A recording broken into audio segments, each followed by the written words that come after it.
Well, hello, Gemini. This is your full moon eclipse in Pisces reading. Let's jump in because I've got some messages here for you.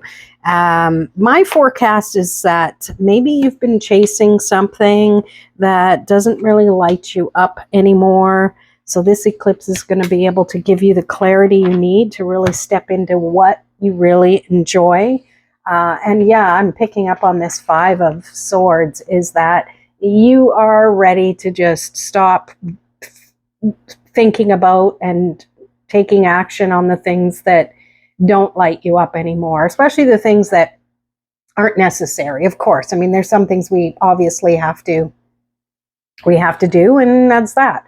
All right, so let's jump in. I'll pull some clarifiers too, but I love this. You have Spirit.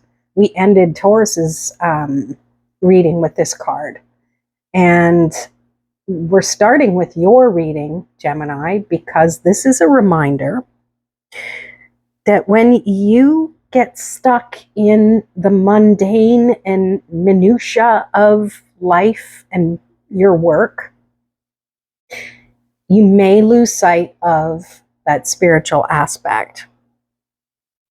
Maybe you're so focused on getting everything done that you forget why you're really here and what you're meant to experience. So let's move on. Strength. You know, having the courage to try something new. It's not easy. Nobody really likes change that much, even if it's positive change. You really need to allow yourself to be brave, to trust that whatever it is you're wanting to do, give yourself the time to find the clarity on it. All right? Because you're ready to move on. Six of Swords. You're definitely ready to move on to something that's going to be more uplifting and more intellectually challenging, I'm getting, for some reason. But let's pull some clarifiers. Let's start with clarifying strength with the Knight of Cups. Yeah, you want to do something that really lights you up. Maybe there hasn't been a lot of things other than doing what's necessary. Like, where has the fun been? You know, and if you have been having fun, then ignore this message. It wasn't for you, but maybe keep listening because maybe there's more. Let's move on. Clarify the Six of Swords with the Wheel of Fortune. You may not be able to see exactly where the journey is leading you, but having the will, having the strength and the courage to take the risk anyways. I'm drawn to the dice. You know, be willing to roll the dice and trust that no matter what happens, it's meant to happen. And that will always be supportive of you. Okay? And let's clarify the Five of Swords. Oh, with the Seven of Swords. So you've got 5, 6, and 7 of Swords. And when there's consecutive, for me personally, that means that things are happening in the order that they're meant to happen.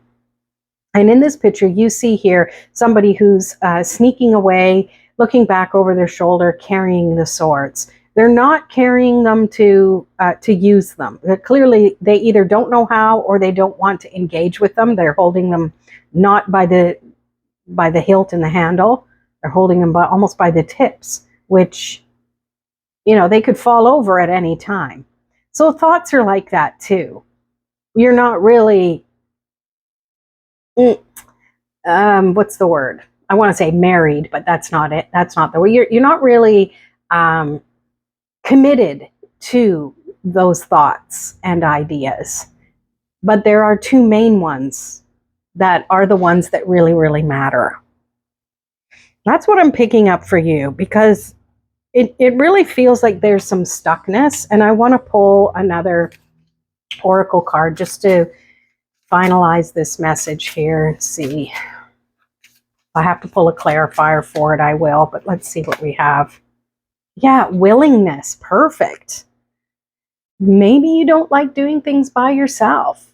Maybe you want to have the, a connection with other people to help you. And there's nothing wrong with that. But truly, if you're willing, you can find the courage and the strength no matter what. All right, there's your message, Gemini. I hope you enjoyed this reading, and we'll see you in the next one.